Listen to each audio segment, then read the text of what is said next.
Hello everyone, welcome to DTH Decoding the Hindu. We are here to decode the Hindu for all those examinations where you are needed to be updated with current affairs of national and international importance. Today's lecture is going to be very important, so please watch the video till the last, and if you think that my efforts are worth appreciating, then please do like the video, subscribe my channel and share the video with your friends as well. So let's get started. आज है 30 अगस्त. सबसे पहले एक previous year question देखेंगे. Question क्या है? Which one of the following is used in preparing a natural mosquito repellent? Option A congress grass, B elephant grass, C lemon grass, D nut grass. आपको इसका आंसर देना है और answer comment box में ज़रूर लिखना है. इनफैक्ट इसका आंसर हम वीडियो के लास्ट में डिस्कस करेंगे. अब एक कीवर्ड देख लेते हैं जो हमें जीएस पेपर, ऐसे एथिक कहीं भी हेल्पफुल हो सकती है. There is no separation of mind and emotions. Emotions, thinking and learning are all linked. तो ये क्योट है एरिक जेनसन की. यह आपको एथिक्स के पेपर में काम आ सकती है, इमोशनल इंटेलिजेंस वाले पार्ट में, तो आपको इसको नोट डाउन जरूर करके रखना है. अब चलते हैं अपने न्यूज़ एनालिसिस की तरफ. सबसे पहले हमारे पास क्या है, देखो ये एक पिक्चर दी थी. यहाँ एक एलिफेंट काल्व को फॉरेस्ट के जो पर्सनल था उन्होंने बचाया है. रिवर में ये डूब गया था, या फिर मतलब बहते बहते रिवर से बहता हुआ जा रहा था. इसको फॉरेस्ट पर्सनल ने बचाया है. कहाँ से? मुदुमलाई टाइगर रिजर्व के पास से. मुदुमलाई टाइगर रिजर्व हमारे लिए इंपॉर्टेंट हो जाता है. सबसे पहले इस आर्टिकल में ही पता चल गया कि तमिलनाडु में मुदुमलाई टाइगर रिजर्व लोकेटेड है. अब एग्जैक्ट लोकेशन क्या है इसकी? नीलगिरी डिस्ट्रिक्ट है जो तमिलनाडु का, और 3 स्टेट्स का ट्राई जंक्शन है जहाँ मुदुमलाई टाइगर रिजर्व पाया जाता है, कर्नाटका, केरला और तमिलनाडु. ये नीलगिरी बायोस्फीयर रिजर्व का पार्ट है. नीलगिरी बायोस्फीयर रिजर्व में और कौन कौन से पार्क है? National park, wild life sanctuary. एक तो मुदुमलाई टाइगर रिजर्व हो गया, दूसरा वायनाड वाइल्ड लाइफ सेंचुरी, तीसरा बांदीपुर नेशनल पार्क, और क्या है, मुकुर्ती नेशनल पार्क और साइलेंट वैली नेशनल पार्क. ये Wayanad wild life sanctuary Kerala में है, बांदीपुर नेशनल पार्क कर्नाटका में है, मुकुर्ती नेशनल पार्क और साइलेंट वैली कहाँ है? केरला में. आपको पता होना चाहिए. नीलगिरी बायोस्फीयर रिजर्व है जो इंडिया का वो पहला बायोस्फीयर रिजर्व है, ये भी आपको पता होना चाहिए. मुदुमलाई का मीनिंग क्या है? कि एक पुरानी हिल रेंज, बहुत पुरानी पहाड़ी. ये 65 मिलियन ईयर्स ओल्ड मानी जाती है, और ऐसा कहा जाता है कि जब वेस्टर्न घाट्स बने थे तभी ये बनी थी. इसमें फ्लोरा और फोना कौन कौन से पाए जाते हैं? फ्लोरा जो है, यहाँ के पेड़ पौधे, यहाँ टॉल ग्रासेस पाई जाती हैं, लंबी लंबी ग्रासेस पाई जाती है, जिसको क्या कहा जाता है? एलिफेंट ग्रास कहा जाता है. बैम्बू की जो वैरायटी है वो काफ़ी अच्छी पाई जाती है, और काफ़ी टिम्बर की वैल्यूएबल स्पीशीज़ यहाँ पाई जाती है, जैसे टीक, रोजवुड एक्सेट्रा. काफ़ी सारा जो फ्लोरा है वो यहाँ का एंडेमिक फ्लोरा है, मतलब ऐसे पौधे हैं जो केवल यहीं पाए जाते हैं, इसके अलावा और कहीं वर्ल्ड में वो नहीं पाए जाते हैं. एंडेमिक का मतलब ये होता है. अब फोना के बारे में देख लेते हैं. फोना में फ्लैगशिप स्पीसीज़ यहाँ पाई जाती है, टाइगर और एशियन एलिफेंट. फ्लैगशिप स्पीसीज़ कौन सी होती हैं? जो कि किसी भी जो टाइगर रिजर्व या फिर कोई भी नेचुरल साइट है उसकी इकोलॉजी के बारे में बताती हैं. मतलब इन्हीं को देख के आइडिया लगाया जा सकता है कि किसी पर्टिकुलर प्लेस की इकोलॉजी कैसी है. वो होती हैं फ्लैगशिप स्पीसीज़. तो यहाँ की कौन कौन है? टाइगर और एशियन एलिफेंट. और कौन कौन सी स्पीसीज़ पाई जाती हैं? Indian gaur, spotted deer, common langur, Malabar giant squirrel, wild dog, jungle cat, और भी काफ़ी सारे पाए जाते हैं. बर्ड्स कौन कौन से पाए जाते हैं? काफ़ी सारे 260 स्पीसीज से भी ज़्यादा बर्ड्स यहाँ पाए जाते हैं.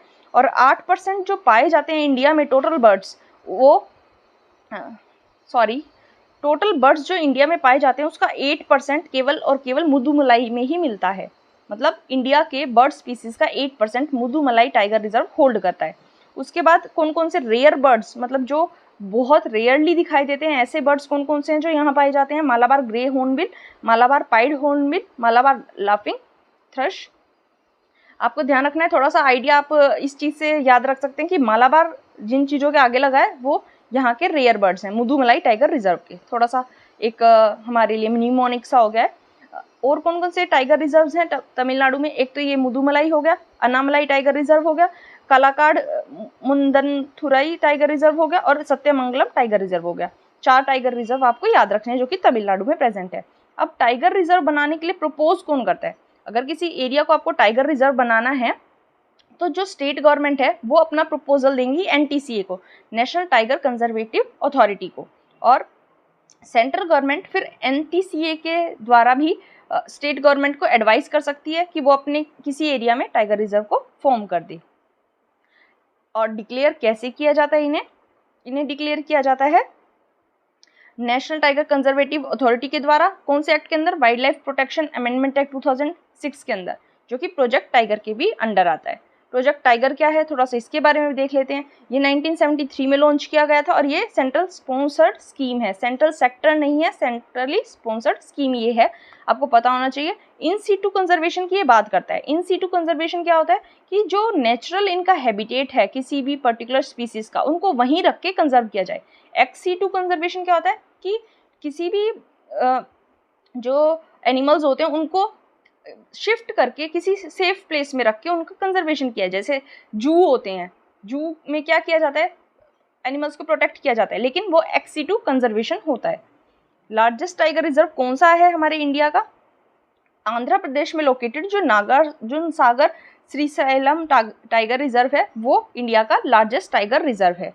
और ऐसा टाइगर रिजर्व जिसमें सबसे ज़्यादा टाइगर पाए जाते हैं वो कौन सा है इंडिया का? वो है उत्तराखंड का कॉर्बेट टाइगर रिजर्व। इसमें सबसे ज़्यादा टाइगर पाए जाते हैं। सेकंड नंबर पे मिलते हैं नागरहोल टाइगर रिजर्व जो कि कर्नाटका में है, और थर्ड नंबर पे कर्नाटका के ही बांदीपुर टाइगर रिजर्व में सबसे ज़्यादा टाइगर्स देखने को मिलते हैं। थोड़ा सा NTCA के बारे में देख लेते हैं। नेशनल टाइगर कंजर्वेशन अथॉरिटी क्या होती है? ये एक स्टैट्यूटरी बॉडी है। किसके अंदर काम करती है? Ministry of environment, forest and climate change के अंदर। 2005 में इसको बनाया गया था टाइगर टास्क फोर्स की रेकमेंडेशंस के बाद। और इसके जो प्रोविजंस है वो कहाँ से हमें मिलते हैं? वाइल्ड लाइफ प्रोटेक्शन एक्ट 1972 में, जिसको 2006 में भी अमेंड किया गया था। और इनको क्या कहा गया है कि इनको टाइगर कंजर्वेशन के लिए जो भी काम है उनको स्ट्रेंथन करना है। ये था मुदुमलाई टाइगर रिजर्व के बारे में, हमने काफ़ी अच्छे डिटेल से समझा है। नेक्स्ट आर्टिकल हमारे पास है कि कप्पन को सुप्रीम कोर्ट ने बेल दे दी है और जो फाइनल डिसीजन होगा वो आएगा 9 सितंबर को। इस आर्टिकल में हमारे पास इम्पॉर्टेंट क्या है? केस हमारे लिए इम्पॉर्टेंट बिल्कुल नहीं होता है। आपको पता होना चाहिए एग्जाम में क्या इंपॉर्टेंट है। मैं वही चीज़ें कवर करती हूँ, मैं आपको केस के बारे में ज़्यादा डिटेल नहीं बताती हूँ क्योंकि उससे वीडियो ही लंबा होगा। और मुझे जहाँ तक लगता है UPSC तो बिल्कुल भी किसी केस के बारे में पूछता नहीं है। और 2-3 स्टेट PCS के मैंने जो क्वेश्चन पेपर देखे हैं उनमें भी मैंने यही पाया है कि इतनी जो डे टू डे लाइफ की न्यूज़ आ रही है उससे कोई भी स्टेट PCS भी क्वेश्चन नहीं पूछता है। इंपॉर्टेंट होते हैं हमारे पास जो कॉन्सेप्ट्स होते हैं, इसलिए मैं उन्हीं को कवर करती हूँ। अगर आप चाहते हैं, आपका कोई सजेशन है इससे रिलेटेड, तो आप कमेंट बॉक्स में लिख सकते हैं।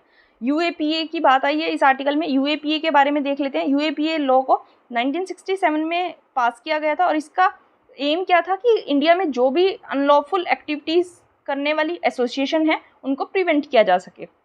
ये सेंट्रल गवर्नमेंट को एब्सोल्यूट पावर देती है, जिससे कि सेंट्रल गवर्नमेंट जो है वो किसी भी एक्टिविटी को अनलॉफुल डिक्लेयर कर सकती है। किसी भी एक्टिविटी को अनलॉफुल डिक्लेयर करने के लिए उसे जस्ट ऑफिशियल गैजेट में उसको डिक्लेयर करना होगा। इसमें डेथ पेनल्टी भी दी जा सकती है और लाइफ इम्प्रिजनमेंट भी दी जा सकती है एज हाईएस्ट पनिशमेंट्स। इसके कुछ पॉइंट्स देख लेते हैं। दोनों पे अप्लाई होती है, इंडियन नेशनल्स पे भी और फॉरेन नेशनल्स पे भी, मतलब फॉरेनर्स पे भी और इंडियंस पे भी। UAPA एक्ट दोनों पे अप्लाई होगा। और अगर किसी फॉरेन लैंड पे कोई क्राइम होता है तो ये लॉ सेम उसी मैनर में वहाँ भी अप्लाई होगा जैसे कि अगर वो ऑफेंस इंडिया में हुआ होता, मतलब फॉरेन लैंड पे हो चाहे इंडिया में हो, ये लॉ इक्वली अप्लाई दोनों जगह होगा, दोनों सिचुएशन में इक्वली अप्लाई होगा। UAPA के अंडर जो इन्वेस्टिगेटिंग एजेंसी होगी वो उसके पास मैक्सिमम 180 डेज का टाइम होता है कोई भी चार्जशीट फाइल करने के लिए। जैसे आज उसने अरेस्ट किया किसी को तो मैक्सिमम 180 डेज का, मतलब 6 महीने का मैक्सिमम टाइम है चार्जशीट फाइल करने के लिए। और अगर इस टाइम को बढ़ाना है तो उन्हें कोर्ट से परमिशन लेनी होगी। 2019 में कुछ अमेंडमेंट किए गए हैं, वो क्या अमेंडमेंट है? अब क्या है, जो नेशनल इन्वेस्टिगेशन एजेंसी के डायरेक्टर जनरल है उनको ये पावर दे दी गई है कि किसी भी पर्सन को अगर आपने पकड़ा है, किसी भी एसोसिएशन के ऊपर अगर केस चल रहा है, तो उसकी जो प्रॉपर्टी है उसको सीज जो DG है वो कर सकते हैं। उसके बाद क्या कहा गया है, सबसे पहले मतलब पहले क्या होता था, अमेंडमेंट से पहले DSP या ACP की रैंक के जो ऑफिसर्स होते थे वही टेररिज्म के केस इन्वेस्टिगेट किया करते। लेकिन अब क्या होगा, NIA के जो इंस्पेक्टर या फिर उससे अबव रैंक के जो ऑफिसर्स होंगे वो भी इन्वेस्टिगेट कर पाएंगे। और इसमें क्या कह दिया गया, किसी इंडिविजुअल को भी टेररिस्ट घोषित किया जा सकता है। इस अमेंडमेंट से पहले केवल एसोसिएशंस को टेररिस्ट एसोसिएशंस डिक्लेयर करने की पावर थी, लेकिन अब क्या है, किसी इंडिविजुअल को भी टेररिस्ट घोषित किया जा सकता है। अब कुछ इसमें बताया गया है यूएपीए की पावर्स के बारे में। दिल्ली हाई कोर्ट ने इसकी बाउंड्रीज को डिफाइन किया है। सेक्शन 15, सेक्शन 17 और सेक्शन 18 देखना इंपॉर्टेंट हो जाता है। किससे रिलेटेड है कि टेररिस्ट एक्ट में कौन कौन से एक्ट आएंगे। सेक्शन 15 उससे रिलेटेड है। सेक्शन 17 रिलेटेड है कि कोई भी टेररिस्ट एक्टिविटी करने के लिए फंड रेज किए गए हैं तो उस टाइम पे क्या पनिशमेंट मिलेगी, वो है सेक्शन 17 में। और अगर कोई कॉन्स्पिरेसी, कोई प्लान बना रहा है तो उसको क्या पनिशमेंट मिलेगी, वो है सेक्शन 18 में। इसमें क्या कहा गया है कि टेररिस्ट एक्ट को आपको हल्के में नहीं लेना है। टेररिस्ट एक्ट ऐसा नहीं होगा आप कोई भी एक्टिविटी को आप टेररिस्ट एक्ट घोषित कर देंगे। टेररिस्ट एक्टिविटी ऐसी होनी चाहिए जिसपे की जो लॉ एनफोर्समेंट एजेंसीज हैं उनकी जो ऑर्डिनरी लॉ के अंडर ऑपरेट करने की पावर है वो ना चलती हो। मतलब जो लॉ एनफोर्समेंट एजेंसीज की पावर है उसको स्पेशल पावर की ज़रूरत हो इन केसेस को डील करने के लिए, ऐसी एक्टिविटी को आपको टेररिस्ट एक्टिविटी कहना है। ये था यूएपी के बारे में। आई होप आपको समझ आया होगा। नेक्स्ट आर्टिकल क्या है हमारे पास, यहाँ क्या है हमें पता है। बीजेपी जो है वो मनीष सिसोदिया जी को ब्लेम कर रही है कि उन्होंने एक्साइज पॉलिसी में घपला किया है। यही जो आम आदमी पार्टी है वो क्या कह रही है, वो चाहती है कि लेफ्टिनेंट गवर्नर जो हैं उनका रिमूवल। वो क्यों कह रही है, वो क्या इल्ज़ाम लगा रही है मिस्टर सक्सेना पे, जो कि लेफ्टिनेंट गवर्नर हैं दिल्ली के। उन पे इल्ज़ाम लगाया जा रहा है कि जब वो 2016 में KVIC khadi and village industries commission के जब वो चेयरमैन थे तो उन्होंने 1400 रुपये का मतलब एक तरह से घोटाला किया है। ये इल्ज़ाम उन पे लगाए जा रहे हैं। अब इस आर्टिकल में पूरी पॉलिटिक्स है, लेकिन हमारे एग्जाम के लिए क्या इंपॉर्टेंट हो जाता है, khadi and village industries commission, हम उसी के बारे में पढ़ेंगे। KVIC स्टैट्यूटरी बॉडी है। स्टैट्यूटरी बॉडी कौन सी होती है, जो किसी एक्ट के द्वारा बनाई जाती हैं। Ministry of micro small and medium enterprises मतलब MSME के अंडर ये आती है, उसके अंडर ये काम करती है। कौन से एक्ट के द्वारा बनाया गया था, khadi and village industries act 1956 के अंदर इसको बनाया गया था। 2 बार इसको अमेंड किया गया है, 1965 और 2006 में। इसके ऑब्जेक्टिव क्या है, कंट्री में एम्प्लॉयमेंट को बढ़ाना, जो खादी की आर्टिकल्स हैं, खादी के जो सामान हैं उनको उनकी सेल को बढ़ाना और उनको ज़्यादा से ज़्यादा प्रमोट करना। और क्या है कि जो रूरल सेक्शंस हैं सोसाइटी के और जो अंडर प्रिविलेज सेक्शन है मतलब पिछड़े हुए सेक्शंस हैं जो हमारी सोसाइटी के, उनको सेल्फ रिलायंस करना, मतलब अपने ऊपर अपने खुद के पैरों पे उनको खड़ा करना। कैसे कैसे प्रोग्रेस हुई है KVIC की, मतलब इसने क्या प्रोग्रेस हमारे कंट्री में लाया है। खादी हाट सेटअप किया गया था 2018 में न्यू दिल्ली में। किसने किया था, KVIC ने किया था। इंटरनेशनल ट्रेड फेयर लगा था जो, उसमें डिजिटल इंडिया पेविलियन को इसने इस्टेब्लिश किया था। 1 अप्रैल 2018 में हमें पता है महात्मा गांधी जी ने चंपारण आंदोलन किया था, तो उसको उसकी याद में क्या किया गया है, वहाँ पे एक बड़ा स्टील का चरखा इनोग्रेट किया गया है।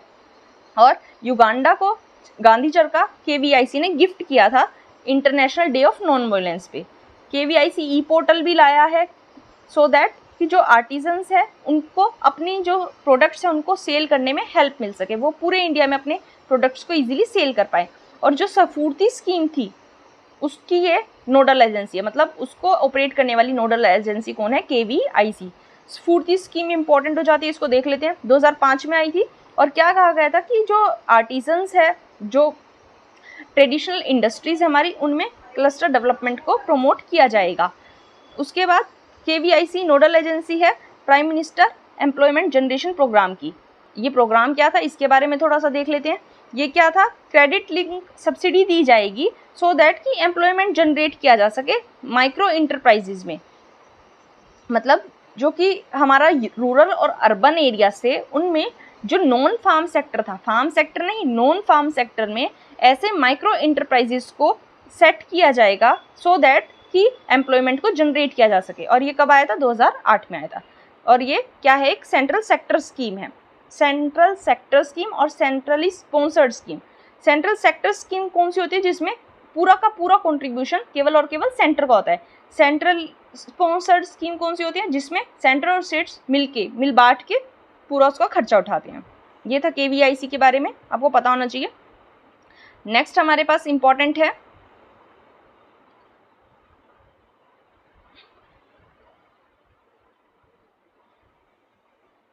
ये था फ्रीबीज के बारे में। हमें पता है काफ़ी दिनों से काफ़ी बातें हो रही हैं, काफ़ी न्यूज़ में आ रहा है, लेकिन इस आर्टिकल में ऐसा कुछ इम्पोर्टेंट नहीं है। इसमें जस्ट ये कहा गया है कि फ्रीबीज को जो हमें देखना चाहिए कि फ्रीबीज स्टेट दे रही है या फिर वेलफेयर कर रही है, उसका डिफ्रेंशिएशन हमें करना चाहिए मेरिट गुड्स और नॉन मेरिट गुड्स के बेसिस पे। मतलब क्या कहा गया है कि इशू ये नहीं है कि फ्रीबीज पे जो खर्चा हो रहा है, बल्कि ये है कि जो खर्चा हो रहा है उससे कुछ प्रोडक्टिव काम हो, ना कि अनप्रोडक्टिव एक्सपेंडिचर हमारा हो। मतलब प्रोडक्टिव काम के लिए अगर खर्चा हो रहा है तो उसको फ्रीबीज नहीं कहा जाएगा, लेकिन अनप्रोडक्टिव काम के लिए अगर वो खर्चा हो रहा है तो उसको फ्रीबीज की कैटेगरी में रखा जाएगा। और हमें क्या करना चाहिए, हमें अपने जो फंड्स हैं, जो पहले से ही स्कार्स फंड है, काफ़ी कम फंड्स हैं हमारे पास, उनको फ्रीबीज में देने की बजाय उनको इन्वेस्ट करना चाहिए जॉब क्रिएशन में।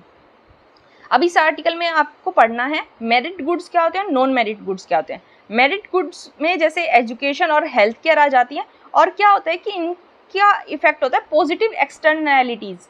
पॉजिटिव एक्सटर्नैलिटीज़ का मतलब ये होता है कि ऑल्दो इनकी वजह से भी स्टेट पे बर्डन पड़ेगा, क्योंकि इनको प्रोवाइड करने में भी स्टेट का, गवर्नमेंट का खर्चा होगा, लेकिन इनका जो इम्पैक्ट है वो पॉजिटिव है, इसलिए इनको क्या कह दिया जाएगा, पॉजिटिव एक्सटर्नैलिटीज़।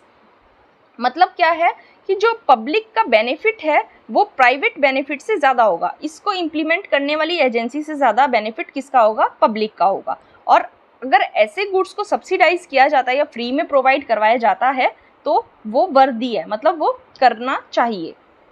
लेकिन नॉन मेरिट गुड्स इसके अपोजिट में हो जाएंगे, जिनकी हमें ज़रूरत नहीं है, जिनमें क्या होगा, प्राइवेट बेनिफिट ज़्यादा होगा as compare to public benefit.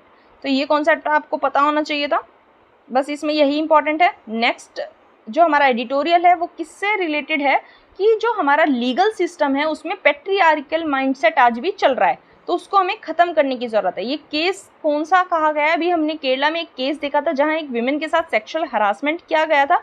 तो जब एक्यूज को पकड़ा गया तो एक्यूज ने ये अपनी सफाई में ये कहा कि जो विमेन है उसने एक सेक्सुअली प्रोवोकेटिव ड्रेस पहनी हुई थी, जिसकी वजह से मैं सेक्सुअली अट्रैक्ट हुआ उसके साइड, इसलिए मैंने ऐसा किया।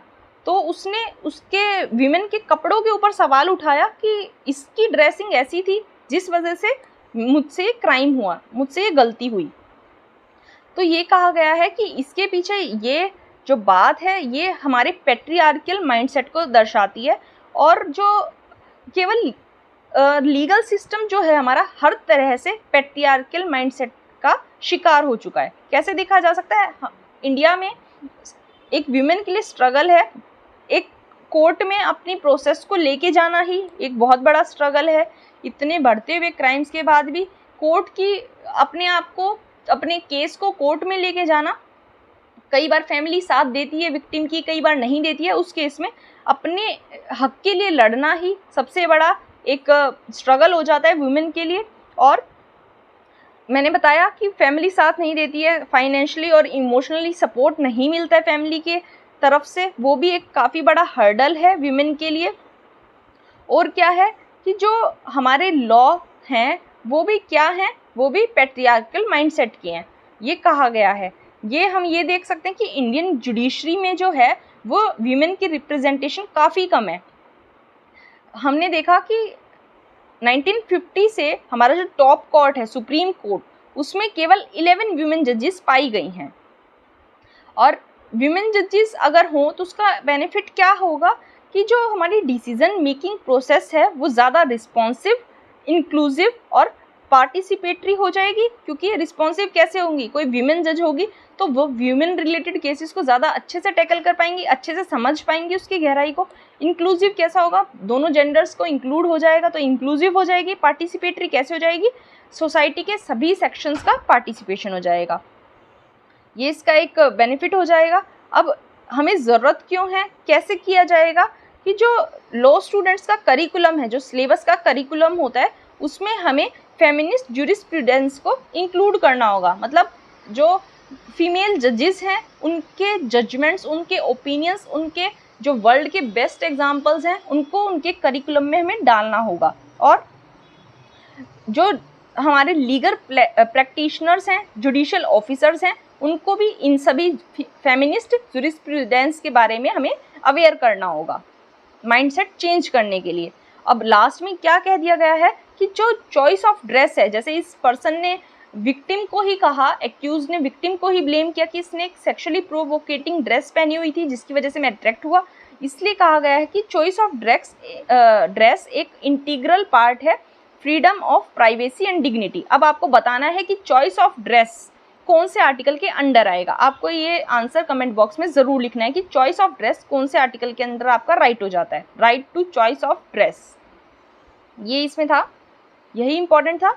नेक्स्ट आर्टिकल की तरफ चलते हैं। नेक्स्ट आर्टिकल हमारे पास है कि जो फिर से ये फ्रीबीज के बारे में बात कर रहा है। फ्रीबीज की वजह से स्टेट्स जो कह रही हैं कि हम वेलफेयर कर रहे हैं, लेकिन हो क्या रहा है, फ्रीबीज का इशू आ रहा है। वेलफेयर करने के चक्कर में कई बार फ्रीबीज काफ़ी मात्रा में लोगों को दी जा रही हैं, जिसकी वजह से क्या हो रहा है, काफ़ी दिक्कतों का, काफ़ी डेप्ट बर्डन बढ़ता जा रहा है स्टेट्स के ऊपर, जिसकी वजह से सेंटर जो है काफ़ी इस चीज़ पे रोक लगाने की कोशिश कर रहा है। हमारे प्राइम मिनिस्टर जी भी इसको रेवड़ी कल्चर कहते हैं। जब भी भाषण देते हैं अपने संबोधन में इसके बारे में काफ़ी बात करते हैं। तो इंडिया की जो सेंटर है और स्टेट्स हैं उनको साथ में चलने की ज़रूरत है, क्योंकि क्या है, हमें पता है कि जो भी इंडिया का फिस्कल फेडरलिज्म है, मतलब फिस्कल फेडरलिज्म क्या होता है, फेडरलिज्म का मतलब समझते हैं। सबसे पहले फेडरलिज्म का मतलब होता है power of division of power. तो फिस्कल फेडरलिज्म क्या हो जाएगा कि फिस्कल मैटर्स में जब पावर का डिवीज़न किया जाए। हमें पता है इंडिया में सेंट्रल और स्टेट्स में फिस्कल फेडरलिज्म एग्जिस्ट करता है, लेकिन अब 3 पॉइंट्स ऐसे हैं जिन पे हमें डिस्कशन करने की ज़रूरत है। पहला पॉइंट क्या है, जीएसटी से रिलेटेड, कि जीएसटी का रेट स्ट्रक्चर क्या होना चाहिए, कौन सी कमोडिटीज़ को इंक्लूड करना है, कौन सी को एक्सक्लूड करना है, और जीएसटी से जो रेवेन्यू आता है उसको कैसे शेयर करना है। और जीएसटी रिजाइन आने के बाद सेंटर ने स्टेट्स को कंपनसेट करने की बात कही थी, तो वो कंपनसेशन किस मैनर में करना है। पहला इशू ये है कि हमें इन सब टॉपिक्स पे बात करनी है।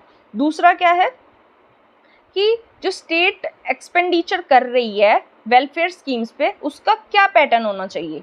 वेलफेयर स्कीम्स बताकर स्टेट्स जो भी खर्चा करती हैं उसका क्या पैटर्न होना चाहिए, ये सेकंड हमारे लिए इशू है। थर्ड इशू क्या है कि जो सेंट्रल स्कीम्स हैं उनको कैसे हमें इम्प्लीमेंट करना है, उसका मैनर क्या होना चाहिए। ये 3 इशूज़ हमारे पास इंपॉर्टेंट आ जाते हैं जिनके बारे में हमें बात करनी है।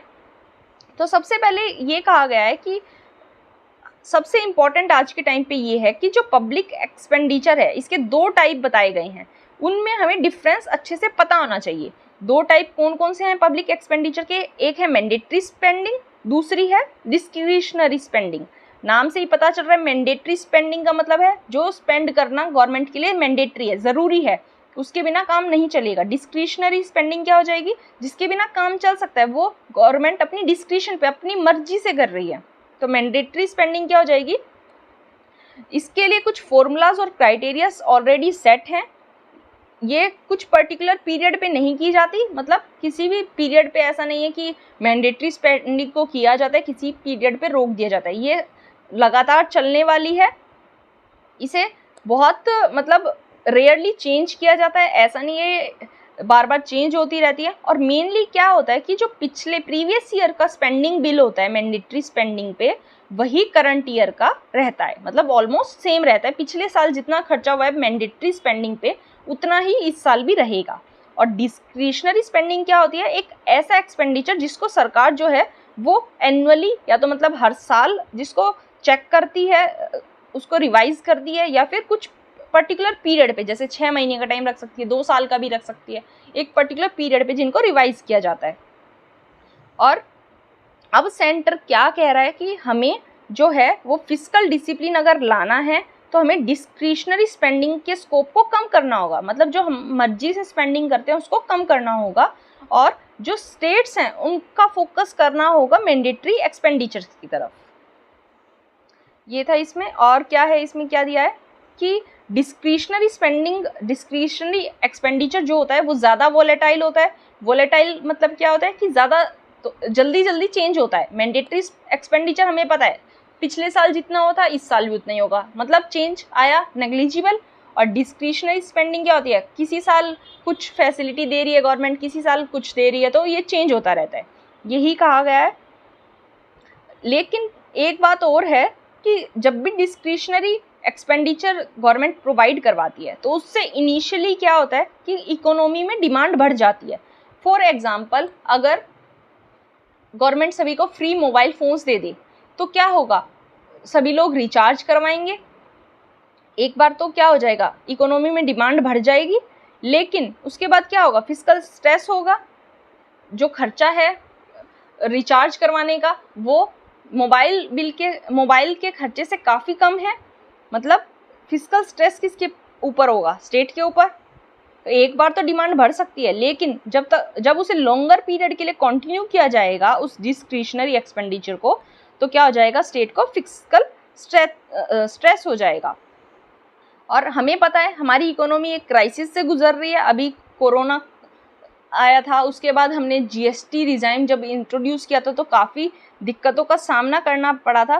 तो क्या कहा गया है कि दोनों सेंटर और स्टेट को मिलकर चलना पड़ेगा, तभी फिस्कल करेक्शन किया जाएगा। एक के करने से कुछ नहीं होगा, और हमें जो नॉर्मल टाइम में हम डिस्क्रिशनरी स्पेंडिंग करते थे उससे काफ़ी अब हमें कम करना होगा इसको। और क्या कहा है, फिस्कल कंसोलिडेशन की बात की गई है कि फिस्कल कंसोलिडेशन हमें स्टेट्स का, सेंटर का करना होगा। वो कैसे करना होगा, हमें अपनी जो वेलफेयर एक्सपेंडिचर है उसको बहुत सोच समझ के खर्चा करना होगा। और अगर एक सिचुएशन ऐसी आ जाती है जब हमारा जो एग्जिस्टिंग डेट है, मतलब हम जो कर्जे में हैं उसको हमें फाइनेंस करना पड़े और डेट लेके, मतलब डेट साइकिल हो जाएगी वो, मतलब हमारे ऊपर कुछ कर्जा है, उस कर्जे का इंटरेस्ट देने के लिए हमें और कर्जा लेना पड़े, तो क्या हो जाएगा, डेट एक्यूमुलेशन, मतलब डेट जो है वो जमा होती जाएगी। और इसका लॉन्ग टर्म में भी और शॉर्ट टर्म में भी हमारी इकोनॉमी के ऊपर बहुत बुरा इम्पैक्ट देखने को मिलेगा। तो हमें क्या करना है, हमें कैपिटल फॉर्मेशन की तरफ ध्यान देना है, सो दैट जो हमारी फ्यूचर जनरेशन्स है उनका कंट्रीब्यूशन हमारी इकोनॉमी में बढ़े, और जो रियल इनकम आएगी वो हमारी फ्यूचर जनरेशन्स के कंट्रीब्यूशन से आएगी।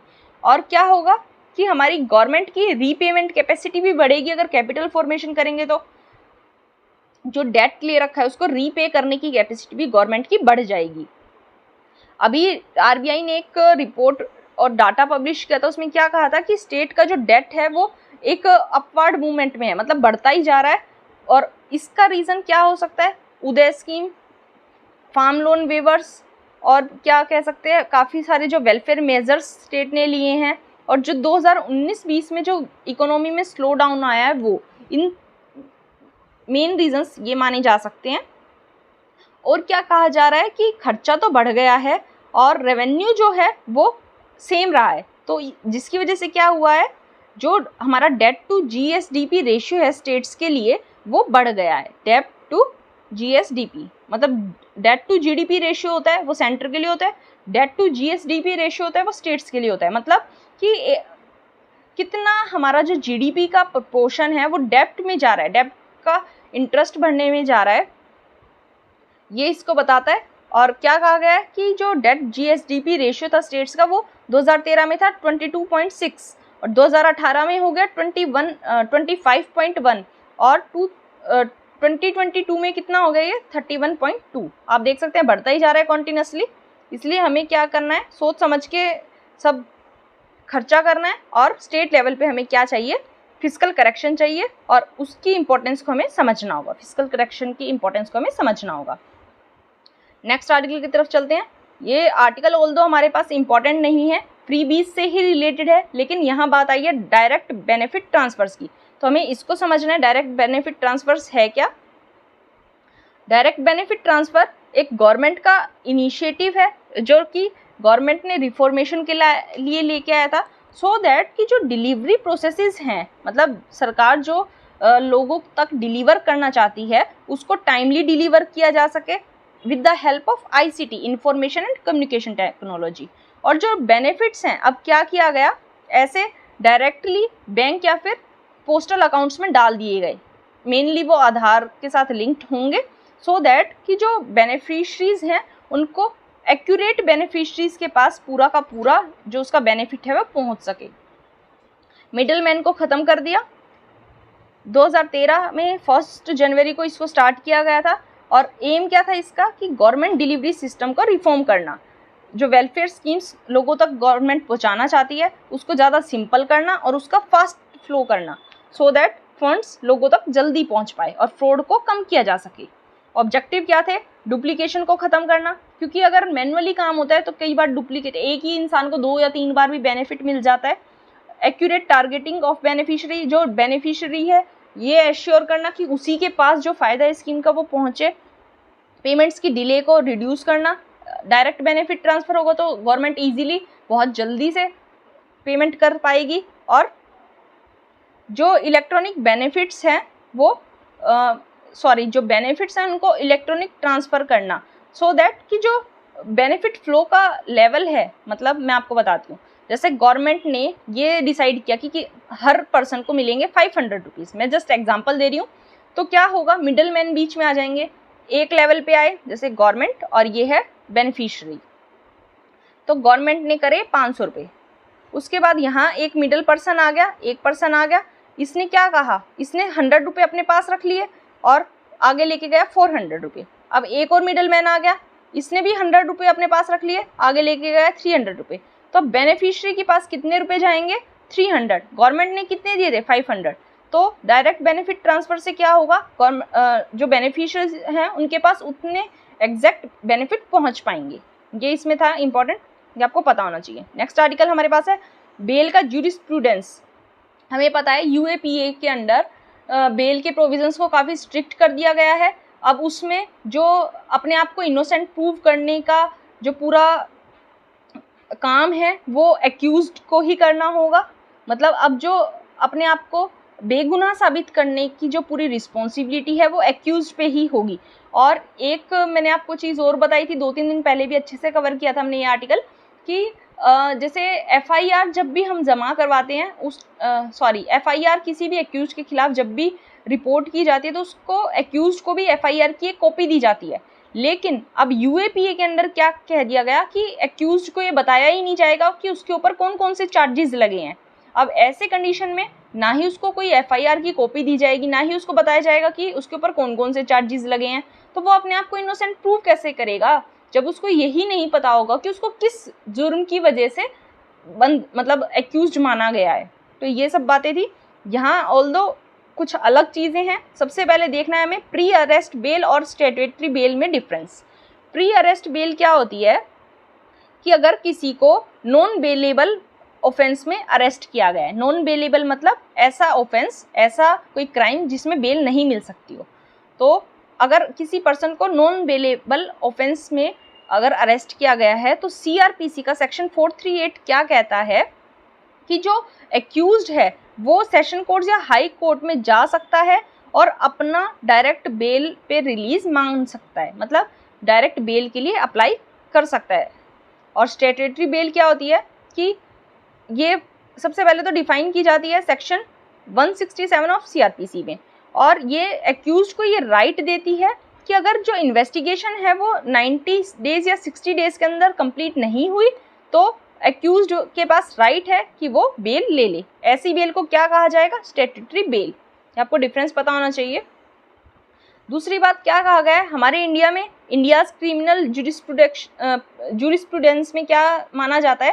प्रिजम्पशन ऑफ इनोसेंस, मतलब हर कोई जिसको पकड़ा गया है एज एक्यूज्ड वो इनोसेंट है, ये हमारा प्रिजम्पशन होता है।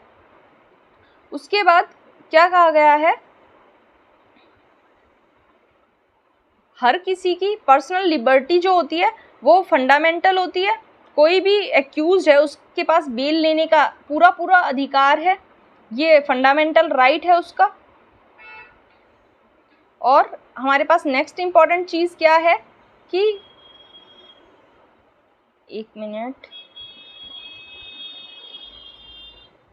बेलेबल ऑफेंस हमें पता है ऐसे ऑफेंस जिनको सीआरपीसी का जो फर्स्ट शेड्यूल है वो बेलेबल बताता है, उनको बेलेबल ऑफेंस माना जाता है।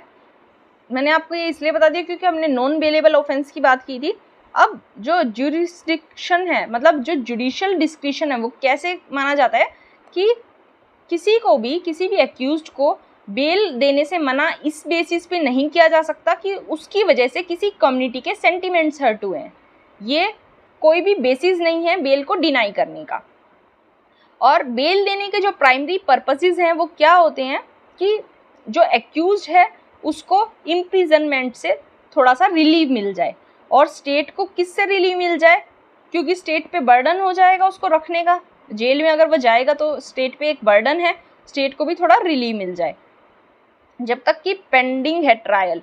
और सेम टाइम पे क्या बात की गई है कि जब भी एक्यूज जो है वो कोर्ट की कस्टडी में है, चाहे कन्विक्शन से पहले या कन्विक्शन के बाद, तो ये एश्योर करना कि वो जो एक्यूज्ड है वो कोर्ट के जुरिस्डिक्शन में रहे और वहाँ अटेंडेंट रहे, मतलब उसकी प्रेजेंस क्योंकि रिक्वायर्ड होती है, इसलिए ये क्या कहा गया है, बेल देने के ये प्रोविजंस बताए गए हैं इन संजय चंद्रा वर्सेस सीबीआई 2011 में। इसमें यही इंपॉर्टेंट था बेल के ऊपर, ऑल्दो इसमें एज सच इस आर्टिकल में कुछ इंपॉर्टेंट नहीं दिया था। ये बताया गया कि राइट टू बेल हर किसी का फंडामेंटल राइट है। नेक्स्ट आर्टिकल की तरफ चलते हैं। नेक्स्ट आर्टिकल हमारे पास क्या है, नेक्स्ट आर्टिकल हमारे पास है कि पाकिस्तान जो है वो अपना ट्रेड रीस्टार्ट कर सकता है इंडिया के साथ। तो इस आर्टिकल में बस यही बताया गया है कि जो भी इंडिया और पाकिस्तान के बीच में प्रॉब्लम्स चल रही थी उनको दोनों सुलझाकर ट्रेड ट्रीटी कुछ कर सकते हैं, ट्रेड में एंगेज हो सकते हैं। और क्या कहा गया है, हो सकता है इसकी स्टार्टिंग एससीओ समिट्स हो जाए, तो हमारे लिए एससीओ इंपॉर्टेंट हो जाता है। एससीओ क्या है, एक इंटरनेशनल ऑर्गेनाइजेशन है जो कि परमानेंट है, ये पता होना चाहिए। यूरेशियन ऑर्गेनाइजेशन है, मतलब यूरोप और एशिया के इसमें कंट्रीज इंक्लूडेड हैं। ये पॉलिटिकल, इकोनॉमिक और मिलिट्री ऑर्गेनाइजेशन है जिसका काम क्या है, पीस को मेंटेन करना, सिक्योरिटी को बनाए रखना और स्टेबिलिटी रखना अपने रीजन में। 2001 में इसको बनाया गया था, 2002 में इसका चार्टर साइन हुआ था, और ये आया कब था, फोर्स में कब लाया गया था, 2003 में लाया गया था। 2001 से पहले क्या था, कजाकिस्तान, चाइना, किर्गिस्तान, रशिया और ताजिकिस्तान शंघाई 5 के मेंबर्स थी। शंघाई 5 मतलब 5 members, Kazakhstan, China, Kyrgyzstan, Russia और ताजिकिस्तान। शंघाई 5 को 1996 में लाया गया था, और किस लिए लाया गया था कि बॉर्डर के बारे में और डीमिलिटराइजेशन के बारे में बात की जा सके, सो दैट कि जो फॉर्मर 4 सोवियत रिपब्लिक्स की कंट्रीज़ हैं उनका चाइना के साथ क्या रिलेशनशिप रहेगा बॉर्डर्स के अलोंग, उसको स्टेबल किया जा सके। और 2001 में उज्बेकिस्तान ने इस ऑर्गेनाइजेशन को ज्वाइन कर लिया, तो फिर इसका नाम शंघाई 5 से एससीओ रख दिया गया। पाकिस्तान और इंडिया 2017 में इसके मेंबर्स बने, और 17 सितंबर 2021 को ये अनाउंस कर दिया गया कि ईरान भी इसका फुल टाइम मेंबर बना दिया जाएगा। तो फिलहाल अभी इसके मेंबर्स कौन कौन हैं, इसके मेंबर्स कौन कौन हैं, Kazakhstan, China, Kyrgyzstan, Russia, Tajikistan. ये तो शुरू के शंघाई 5 वाले। उज्बेकिस्तान ने 2001 में ज्वाइन किया था, इंडिया पाकिस्तान ने 2017 में और ईरान ने 2021 में, आपको पता होना चाहिए।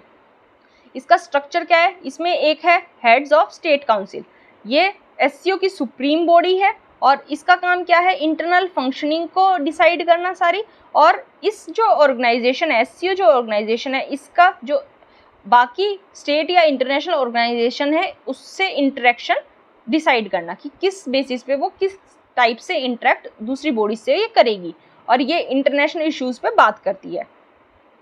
हेड्स ऑफ गवर्नमेंट काउंसिल है इसकी दूसरी बॉडी, ये बजट को अप्रूव करती है, और ये इकोनॉमिक मैटर्स जो भी होते हैं एससीओ के, उनके ऊपर ये डिसीजन लेती है। अगली बॉडी है council of minister of foreign affairs, ये डे टू डे एक्टिविटीज़ को कंसीडर करती है। अगली है RATS, regional anti terrorist structure, ये टेररिज्म को, सेपरेटिज्म को और एक्सट्रीमिज्म को कॉम्बैट करने के लिए, उससे उनके बारे में बात करने के लिए बनाया गया है। एससीओ का जो सेक्रेटेरिएट है वो बीजिंग में है, ये आपको याद रखना है, बहुत इंपॉर्टेंट है। शंघाई कोऑपरेटिव ऑर्गेनाइजेशन इसका नाम है, लेकिन शंघाई नहीं, इसका जो सेक्रेटेरिएट है वो है बीजिंग में, आपको पता होना चाहिए। ऑफिशियल लैंग्वेज कौन कौन सी है इसकी, रशियन और चाइनीज़, ये इंपॉर्टेंट है, आपको पता होना चाहिए। इसमें यही इंपॉर्टेंट था। नेक्स्ट आर्टिकल की तरफ चलते हैं कि हमारी जो इंडियन एयरफोर्स है इसमें फर्स्ट LCH स्क्वाड्रन जो है वो अक्टूबर में आ जाएंगे। LCH मतलब लाइट कॉम्बैट हेलीकॉप्टर्स। आपको पता होना चाहिए क्या होते हैं। ये एक ट्रूली मेक इन इंडिया का प्रोडक्ट है और प्राइवेट इंडस्ट्री की हेल्प से, उसके पार्टिसिपेशन से इसको बनाया गया है। इसके बारे में थोड़ा सा देख लेते हैं। हिंदुस्तान एरोनॉटिक्स लिमिटेड का जो हेलीकॉप्टर वाला सेक्शन है उसमें इसको ऐड कर दिया गया है। ये क्या है, एक ट्विन इंजन, इसमें 2 इंजन है और ये एक हेलीकॉप्टर है 5 to 10 क्लास का, 5 to 8 टन क्लास वाला। इसके बाद इसमें एडवांस टेक्नोलॉजी को डाला गया है और काफ़ी ऐसे फीचर्स हैं जिनको ऐसे डिज़ाइन किया गया है इस हेलीकॉप्टर कि ये जो एनिमी होगा एयर में, मतलब किसी का भी कोई भी हेलीकॉप्टर होगा एयर डिफेंस का, एनिमी एयर डिफेंस, या फिर सर्च एंड रेस्क्यू ऑपरेशंस में ये काम आ सके, या फिर एंटी टैंक को डिस्ट्रॉय करने के लिए काम आ सके। उसके बाद ये केवल ऐसा अटैक हेलीकॉप्टर है, पूरे वर्ल्ड में केवल इकलौता ऐसा अटैक हेलीकॉप्टर है जो कि 5000 मीटर के एल्टीट्यूड पे लैंड भी कर सकता है और टेक ऑफ भी कर सकता है। अलोंग विद इसके पास खूब सारे वेपन्स भी हों और फ्यूल भी हो, उस केस में भी, मतलब काफ़ी सारे वजन के साथ, वेपन्स और फ्यूल्स के वजन के साथ भी ये 5000 मीटर के एल्टीट्यूड पे भी लैंड और टेक ऑफ करने की ताकत रखता है। और इसके पास ये भी कैपेसिटी इतना इफेक्टिव है कि 50 डिग्री -50 डिग्री से +50 डिग्री सेल्सियस तक ये काम कर सकता है। मतलब ये स्नो में भी काम कर सकता है और डेजर्ट में भी ये काम कर सकता है। और इसको लाइन ऑफ एक्चुअल कंट्रोल पे लगाया जाएगा इन एडिशन टू, वहाँ पे ऑलरेडी कौन से हेलीकॉप्टर्स लगाए हुए हैं हमने, AH-64E अपेचे हेलीकॉप्टर्स लगाए हुए हैं, उनके साथ LCH को भी लगा दिया जाएगा। ये था, ये आपको पता होना चाहिए। नेक्स्ट आर्टिकल की तरफ चलते हैं। नेक्स्ट आर्टिकल हमारे पास क्या है, नेक्स्ट आर्टिकल हमारे पास क्या है कि लद्दाख में चरवाहे थे, वो अपने पशुओं को चरवाने के लिए लेके गए थे, लेकिन चाइनीज़ ट्रूप्स ने उनको रोक दिया। तो इंडो चाइना बॉर्डर डिस्प्यूट की बात आ जाती है। देख लेते हैं कि ये जो डिस्प्यूट है ये ब्रिटिश राज की वजह से है, क्योंकि इन्होंने जो बॉर्डर है हमारी जो ब्रिटिश कॉलोनी थी, मतलब इंडिया पहले ब्रिटिश कॉलोनी था, उसमें और चाइना में जो बॉर्डर है उसको डेफिनेट तरीके से इस्टेब्लिश नहीं किया था, मतलब बांटा नहीं था। और हमें पता है अब जो इंडियन और चाइनीज़ आर्मी है वो पेंगोंग सो लेक, गलवान वैली, डेमचोक और दौलत बेग ओल्दी वाले रीजन्स में क्या है, आमने सामने आती रहती है, कन्फ्रंट करती रहती हैं। जो गलवान वैली है वो सियाचिन ग्लेशियर के ईस्ट में लाई करती है और वो इकलौता ऐसा पॉइंट है, गलवान वैली इकलौता ऐसा पॉइंट है जो कि इंडिया से अक्सई चीन का डायरेक्ट एक्सेस प्रोवाइड करवाता है। ये इंपॉर्टेंट हो जाती है, ये इंपॉर्टेंस है गलवान वैली की। और जो इंडिया और चाइना है इनके बीच में 3800 किलोमीटर का बॉर्डर दोनों कंट्रीज शेयर करती हैं, लेकिन इस बॉर्डर का काफ़ी ज़्यादा पार्ट क्या है, डिस्प्यूटेड है। हमें पता है अरुणाचल प्रदेश वाले रीजन में भी डिस्प्यूटेड है और यहाँ उत्तराखंड वाले में भी है, काफ़ी सारा पार्ट इसका डिस्प्यूटेड है।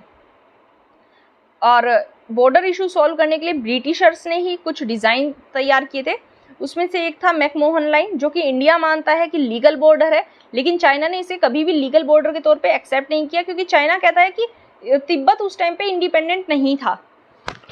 ये आर्गुमेंट देता है चाइना और कहता है कि हम इसको नहीं लीगल बॉर्डर मानेंगे।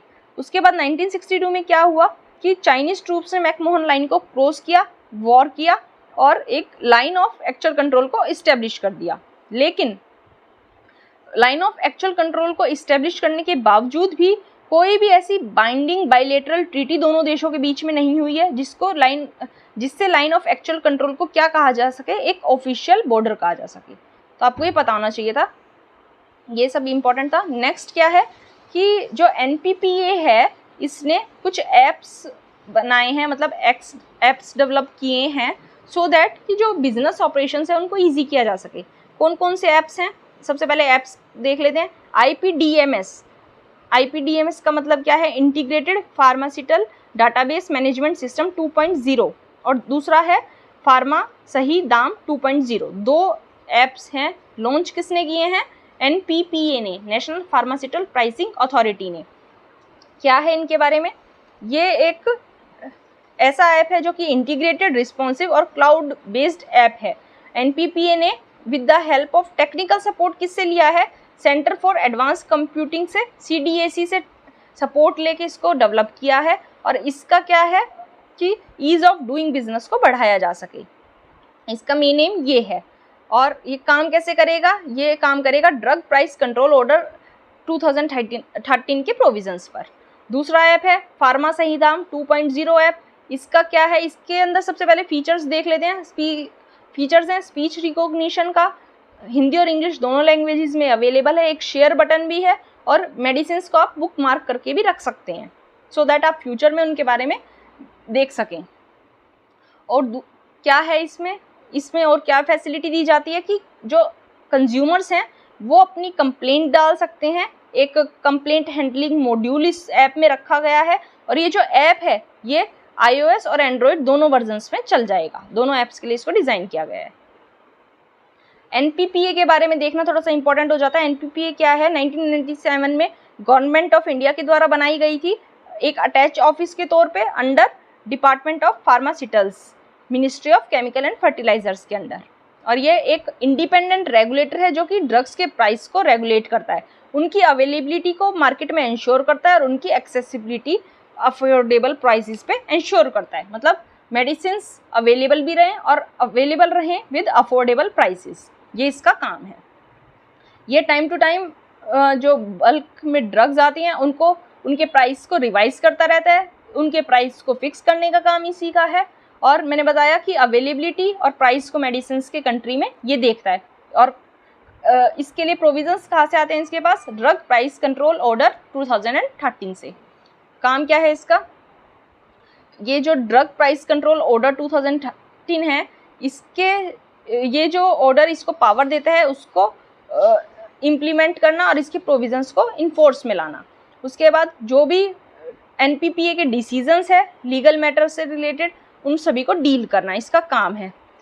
ड्रग्स की अवेलेबिलिटी को मॉनिटर करना, किसी ड्रग की शॉर्टेज है उसको ढूंढना और उसके लिए रेमेडियल स्टेप्स लेना, ये इसका काम है। उसके बाद ये जो भी ड्रग्स होती हैं उनके प्रोडक्शन का डाटा रखता है, एक्सपोर्ट और इंपोर्ट कितनी हो रही है वो डाटा रखता है, कौन सी इंडिविजुअल कंपनी का कितना मार्केट शेयर है, मतलब मार्केट में कितनी सारी कंपनीज हैं किसी पर्टिकुलर ड्रग से रिलेटेड, ये इसका डाटा भी रखता है। और किसी कंपनी को पर्टिकुलर कंपनी को कितना कितना प्रॉफिट हो रहा है वो भी डाटा रखता है सो दैट प्राइस को कंट्रोल किया जा सके। ये आपको NPPA के बारे में पता होना चाहिए था। नेक्स्ट आर्टिकल की तरफ चलते हैं। ये फॉकलैंड आइलैंड है, यूके ने अपना पोजीशन रीट्रेड किया है कि यूके ने कहा है कि फॉकलैंड आइलैंड यूके के हैं। फॉकलैंड आइलैंड कहाँ है, ये अटलांटिक ओशन में है, अटलांटिक ओशन के साउथ वेस्ट पार्ट में है और ये क्या है, यूके की ओवरसीज टेरिटरी है। हमें पता है कहाँ मिलेंगे फॉकलैंड आइलैंड्स, साउथ अमेरिका के सदर्न मोस्ट पॉइंट के पास। उसके बाद ये मैंने बताया साउथ वेस्ट पोजीशन होगी, तो मतलब ये वेस्टर्न हेमिस्फीयर में और सदर्न हेमिस्फीयर में पाए जाएंगे। इनको मालविनाज आइलैंड भी कहा जाता है। इशू क्या है, 1765 में जो ब्रिटिशर्स हैं उन्होंने वेस्ट फॉकलैंड आइलैंड को सेटल किया था, लेकिन स्पेनिश ने उन्होंने 1770s में ब्रिटिशर्स को भगा दिया। उसके बाद 1771 में ब्रिटिशर्स ने फिर से उसको रिस्टोर कर लिया, लेकिन ब्रिटिशर्स अपने आप 1774 में वहाँ से चले गए क्योंकि इकोनॉमी के कुछ रीजंस थे। और लेकिन उन्होंने अपना क्लेम जो है फॉकलैंड्स पे से नहीं ख़त्म किया, मतलब ये नहीं कहा कि फॉकलैंड्स आइलैंड्स हमारे नहीं हैं, अपना क्लेम ख़त्म करके नहीं गए, विड्रॉ तो कर लिया था लेकिन क्लेम अभी भी जारी था। उसके बाद स्पेन जो है उसने एक सेटलमेंट कर ली ईस्ट फॉकलैंड के ऊपर। ईस्ट फॉकलैंड को स्पेन क्या कहता था, सोलिडेड आइलैंड कहता था। 1811 तक स्पेन इसको कब्जे में रखा। उसके बाद 1820 में अर्जेंटीना गवर्नमेंट है उसने 1816 में इनको जब इंडिपेंडेंट करवा दिया था स्पेन से, तो 2020 में अर्जेंटीना गवर्नमेंट ने फॉकलैंड आइलैंड पे अपनी सॉवरेनिटी दिखाई कि ये आइलैंड्स हमारे हैं। मतलब अर्जेंटीना गवर्नमेंट ने स्पेन से 1816 में इनको इंडिपेंडेंट करवा दिया था और 1820 में क्या कहा कि ये आइलैंड्स जो हैं वो अर्जेंटीना के हैं। लेकिन 1841 में क्या हुआ, फिर ब्रिटिश का एक गवर्नर फॉकलैंड आइलैंड्स के लिए अपॉइंट किया गया। 1982 फरवरी में क्या हुआ, जो अर्जेंटीना की मिलिट्री गवर्नमेंट थी उसने फॉकलैंड आइलैंड पे हमला कर दिया। यहीं से फॉकलैंड आइलैंड का वॉर शुरू होता है। उस वॉर में क्या हुआ कि अर्जेंटीना की जो फोर्सेस थी उन्होंने सरेंडर कर दिया ब्रिटिश ट्रूप्स के सामने और ब्रिटिश ट्रूप्स ने दोबारा से रीऑक्यूपाई कर लिया इस आइलैंड को। 2013 में एक रेफरेंडम हुआ था। रेफरेंडम क्या होता है, जब आम पब्लिक अपना वोट देती है, अपना स्टैंड बताती है, तो आइलैंडर्स ने क्या कहा कि वो एक ब्रिटिश की ओवरसीज टेरिटरी रहना चाहते हैं, मतलब यूके की ओवरसीज टेरिटरी वो रहना चाहते हैं। लेकिन आज भी क्या है, ये इसकी जो सॉवरेनिटी का इशू है वो आज भी एक पॉइंट ऑफ कंसेशन है, मतलब एक बहस का मुद्दा है। ये आपको पता होना चाहिए था। नेक्स्ट चलते हैं हम। ये क्या है, ट्राइब्स को कैटेगराइज करने की बात की गई है सीड के अंदर। सीड क्या है, scheme for economic empowerment of denotified nomadic and semi nomadic tribes, ये शॉर्ट फॉर्म है सीड। इसके अंदर क्या कहा गया कि ट्राइब्स को कैटेगराइज करने की बात की गई है। सबसे पहले ये स्कीम क्या करती है, स्कीम कहती है कि स्टूडेंट्स को फ्री में कॉम्पिटिटिव एग्जाम्स की कोचिंग दी जाएगी, हेल्थ इंश्योरेंस इन्हें प्रोवाइड करवाया जाएगा, अपना घर बनाने के लिए इनको फाइनेंशियल असिस्टेंस दिया जाएगा, और ऐसी कम्युनिटीज़ को क्या कहा गया कि लिवलीहुड के लिए काफ़ी सारे इनको इनिशिएटिव्स प्रोवाइड करवाए जाएंगे। लेकिन अब इशू क्या आ रहा है, गवर्नमेंट क्या कह रही है कि इन कम्युनिटीज़ को अलग अलग लिस्ट में रखा जाता है, अलग अलग स्टेट्स में। जैसे जो बंजारा हैं उनको दिल्ली में रखा गया है एससी की लिस्ट में, राजस्थान में भी एससी की लिस्ट में, लेकिन उत्तर प्रदेश में रखा गया है ओबीसी की लिस्ट में। तो यहाँ काफ़ी सारी क्या हो जाती है, कन्फ्यूज़न क्रिएट हो जाती है। क्या कहा गया है कि इसलिए गवर्नमेंट ऑफिशियल्स ने कहा है, इस इशू को टैकल करने के लिए गवर्नमेंट ने कहा है कि इनका कैटेगराइजेशन करना, डीएनटीज़ का, एनटीज़ और एसएनटीज़ का कैटेगराइजेशन करना सीड को इम्प्लीमेंट करने के लिए ज़रूरी है, क्योंकि हमारा कॉन्स्टिट्यूशन का तो ऐसा कोई प्रोविज़न नहीं है जो इनके रिजर्वेशन की बात करता हो। इसलिए इनको अच्छे से कैटेगराइज करके क्या कर सकते हैं, गवर्नमेंट जो है वो टारगेटेड बेनिफिशरीज़ को अच्छे से ढूंढ पाएगी। अब इसके बारे में थोड़ा सा देख लेते हैं। जो डीनोटिफाइड ट्राइब्स, नोटिफाइड ट्राइब्स और ये जो ट्राइब्स हैं, ये सबसे ज़्यादा डिप्राइव्ड और इकोनॉमिकली वीकर मानी जाती हैं। इंडिया की सबसे ज़्यादा वीकर कम्युनिटीज़ में ये आती हैं, और इनकी जो मिजरी है, इनकी जो दिक्कतें हैं वो कहाँ से देखी जा सकती हैं, वो देखी जा सकती है क्रिमिनल ट्राइब्स एक्ट 1871 से। जब इन्हें ब्रिटिशर्स ने इन्हें इस एक्ट के अंडर जो क्रिमिनल ट्राइब है वो डिक्लेयर कर दिया था। तो क्या किया जाता था, इन्हें काफ़ी टॉर्चर किया जाता था, इनके साथ भेदभाव किया जाता था और इनको नेग्लेक्ट किया जाता था। इस वजह से क्या हुआ, कॉलोनियल गवर्नमेंट ने जो पॉलिसीज़ अपनी रखी उनकी वजह से इनकी जीवन और इनकी आजीविका दोनों ही बहुत बुरी तरह अफेक्ट हुई। मैंने बताया इनको क्रिमिनल्स के तौर पे ब्रांड कर दिया गया था काफ़ी सारे कॉलोनियल एक्ट्स में। फिर क्या हुआ, इनके ट्रेडिशनल ऑक्यूपेशन सब खत्म हो गए, इनके हैबिटेशन खत्म हो गए और ये एक एलियन की तरह रहने लगी। इसके बाद इसका सीड का इवोल्यूशन कैसा हुआ, 2003 में एक कमीशन बनाया गया था इनकी प्रॉब्लम्स के लिए। फिर 2008 में रेनके कमीशन, नाम याद रखना है आपको, इम्पोर्टेंट है, रेनके कमीशन बनाया गया। उसके बाद 2015 में श्री भीखू रामजी इडेट कमीशन बनाया गया इनकी डेवलपमेंट की प्लानिंग करने के लिए। इसने अपनी रिपोर्ट दी, इडेट कमीशन ने 2018 में। उस रिपोर्ट की इनकी रिकमेंडेशन के ऊपर क्या किया गया, गवर्नमेंट ऑफ इंडिया ने development and welfare board for DNTs, SNTs and NT बनाया 2019 में इस इडेट कमीशन की रिकमेंडेशन के बाद। उसके बाद गवर्नमेंट ने क्या डिसाइड किया है कि इस कम्युनिटी के एम्पावरमेंट के लिए क्या करेगी गवर्नमेंट, सीड को काफ़ी सारे डिफरेंट कंपोनेंट्स के साथ इम्प्लीमेंट करेगी सो दैट इनका जो लिवलीहुड है उसको इंश्योर किया जा सके। ये था सीड के बारे में। उसके बाद यहीं थोड़ा सा देख लेते हैं। यूजीसी ने एक सिंगल पोर्टल बनाने की बात की है कंप्लेंट्स के लिए।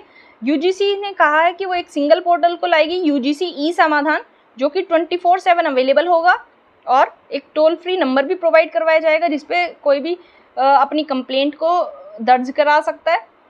कौन कौन से प्लेटफॉर्म को इसमें जोड़ दिया जाएगा, सभी को इंटीग्रेट कर दिया जाएगा। कौन कौन से हैं, स्टूडेंट्स ग्रीवेंस पोर्टल को, पीजी पोर्टल को और डिफरेंट हेल्पलाइंस जैसे कोविड-19 हेल्पलाइन, स्कॉलरशिप हेल्पलाइन और सक्षम हेल्पलाइन। इन सभी को 5 चीज़ों को मर्ज करके यूजीसी ई समाधान के अंदर ला दिया जाएगा। ये आपको याद होना चाहिए, इंपॉर्टेंट हो जाता है। उसके बाद नेक्स्ट आर्टिकल हमारे पास है IATM जो है वो ज़ेपोरिज़िया प्लांट में जाने वाली है। हमें पता है ये जो प्लांट है ये यूक्रेन का प्लांट है, यूरोप का बिगेस्ट न्यूक्लियर प्लांट है। और इससे क्या होता है, यूक्रेन को काफ़ी ज़्यादा यूक्रेन की जो पावर की सप्लाई है वो इसी से पूरी होती है। इसको रशिया ने अपने कब्ज़े में ले लिया है हमें पता है वॉर चल रहा है यूक्रेन रशिया में, तो इसको कब्जे में ले लिया गया है। अब यूक्रेन ने और यूक्रेन के साथ साथ यूएन ने क्या डिमांड की थी कि रशिया जो है वो अपने मिलिट्री इक्विपमेंट और पर्सनल को इससे हटा ले, सो दैट ये इंश्योर किया जा सके कि इसको टारगेट रशिया नहीं बनाना चाहता है। मतलब रशिया ने अपना मिलिट्री इक्विपमेंट यहाँ रखा हुआ है, अपने पर्सनल को यहाँ ठहराया हुआ है, तो यूएन और यूक्रेन ये चाहते थे कि इसको यहाँ से निकाला जाए, मतलब उनको यहाँ से हटा दिया जाए। थोड़ा सा देख लेते हैं इंटरनेशनल एटॉमिक एनर्जी एजेंसी के बारे में।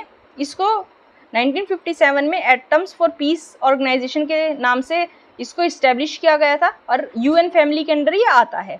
ये यूएनजीए और यूएनएससी दोनों को अपनी रिपोर्ट प्रोवाइड करवाता है, मतलब अपनी रिपोर्ट देता है इन दोनों को, यूएन जनरल असेंबली को भी और यूएन सिक्योरिटी काउंसिल को भी। हेडक्वार्टर्स जिसके वीना ऑस्ट्रेलिया में है। काम क्या है इसका कि पूरे वर्ल्ड में न्यूक्लियर टेक्नोलॉजी है उनका सेफ, सिक्योर और पीसफुल यूज़ ये इंश्योर करती है। और क्या करती है, न्यूक्लियर एनर्जी का पीसफुल यूज़ भी ये प्रमोट करती है और न्यूक्लियर एनर्जी को किसी भी मिलिट्री पर्पस के लिए यूज़ करने के लिए ये मना करती है। अब थोड़ा सा इस प्लांट के बारे में देख लेते हैं, Zaporizhzhia plant, nuclear power plant के बारे में। ये नीपर रिवर के बैंक्स पे लोकेटेड है। रिवर का नाम आपको याद रखना है। 200 किलोमीटर दूर है डोनबास रीजन से। डोनबास रीजन हमें पता है रशिया और यूक्रेन के बीच में एक कॉन्फ्लिक्टेड एरिया है, जो 4 यूक्रेन में ऑपरेटिंग एनपीपीज है, न्यूक्लियर पावर प्लांट है, उनमें से एक है और ये 1984 से लगातार ऑपरेट किया जा रहा है। ये यूक्रेन की 40% टोटल इलेक्ट्रिसिटी जनरेट करता है और यूक्रेन की एनुअली 1/5 जो इलेक्ट्रिसिटी है वो भी इसी से प्रोड्यूस की जाती है। इसके बाद इसमें 6 प्रेशराइज्ड वाटर रिएक्टर्स पाए जाते हैं जिनको लगाया गया था 1984 और 1995 के बीच में। और टोटल ग्रोस इलेक्ट्रिकल कैपेसिटीज की कितनी है, सभी एक एक की 1000 मेगावाट ईच, मतलब 6 अगर रिएक्टर्स हो गए तो 6000 मेगावाट हो गई टोटल इसकी इलेक्ट्रिक कैपेसिटी, आपको पता होना चाहिए। नेक्स्ट न्यूज़ की तरफ चलते हैं। नेक्स्ट हमारे पास क्या है, आरबीआई ने एक फ्रॉड रजिस्ट्री बनाने की बात की गई है, सो दैट बैंकिंग फ्रॉड्स को मतलब चेक किया जा सके और उनको होने से बचाया जा सके। इसमें क्या रखेगी, आरबीआई ने कहा है कि जो फ्रॉड रजिस्ट्री बनाएगी उसमें रखेगी फ्रॉडेंट वेबसाइट्स, फ़ोन्स और जो वेरियस मोड्स हैं जो डिजिटल फ्रॉड के लिए यूज़ किए जाते हैं, उन सब का डाटाबेस इसमें तैयार किया जाएगा और उनको क्या कर दिया जाएगा, ब्लैक लिस्ट कर दिया जाएगा। जो भी पेमेंट सिस्टम के पार्टिसिपेंट्स हैं उनको इस रजिस्ट्री का एक्सेस दे दिया जाएगा, सो दैट कि वो रियल टाइम में फ्रॉड मॉनिटरिंग को देख सकें, मतलब फ्रॉड मॉनिटरिंग के ऊपर नज़र रख सकें। और जो इसका डाटा होगा, फ्रॉड डाटा होगा, फ्रॉड का जो वेबसाइट के नाम, फ़ोन वगैरह ये सभी पब्लिश किया जाएगा, सो दैट कि कस्टमर्स को एजुकेट किया जा सके कि किस किस टाइप के रिस्क वहाँ इससे रिलेटेड हो सकते हैं, डिजिटल फ्रॉड में कैसे कैसे रिस्क देखने को मिल सकते हैं। तो ये था हमारा न्यूज़ एनालिसिस आज का। अब एक वोकैबुलरी देख लेते हैं। वोकैबुलरी के लिए आज क्या हमारे पास क्या है, रैंसैक। रैंसैक का मतलब है लूटना, रोब, फ्ले। दोबारा रिपीट कर लेते हैं, रैंसैक। रैंसैक का मतलब लूटना, रोब, फ्ले। अब आज का जो क्वेश्चन था इसका आंसर देख लेते हैं। Which of the following is used in preparing a natural mosquito repellent. इसका आंसर है लेमन ग्रास। आपको पता होना चाहिए, इसका आंसर है लेमन ग्रास। ये मैंने इसलिए कवर किया क्योंकि हमने 2-3 दिन पहले मॉस्किटोज किस बेसिस पे काम करते हैं, मॉस्किटो का जो सिस्टम होता है वो किया था, और जो मॉस्किटो रिपेलेंट्स होते हैं वो कैसे काम करते हैं ये पढ़ा था एक आर्टिकल में, इसलिए मैंने इस क्वेश्चन को पिक किया। तो आज का हमारा लेक्चर यहीं ख़त्म होता है। अगर आपको लेक्चर अच्छा लगा है, अगर आपको लगता है कि मैं काफ़ी एफर्ट्स कर रही हूँ, तो आप लेक्चर को लाइक ज़रूर कीजिए, मेरे चैनल को सब्सक्राइब कीजिए और वीडियो को ज़्यादा से ज़्यादा शेयर कीजिए। वैसे तो आपको लगेगा कि 1 घंटे का लेक्चर है, लेकिन इस 1 घंटे के लेक्चर को बनाने के लिए मुझे 5 घंटे का टाइम लगता है। तो प्लीज़ मेरे एफर्ट्स को अप्रिशिएट कीजिए और वीडियो को लाइक ज़रूर कीजिए। Thank you so much.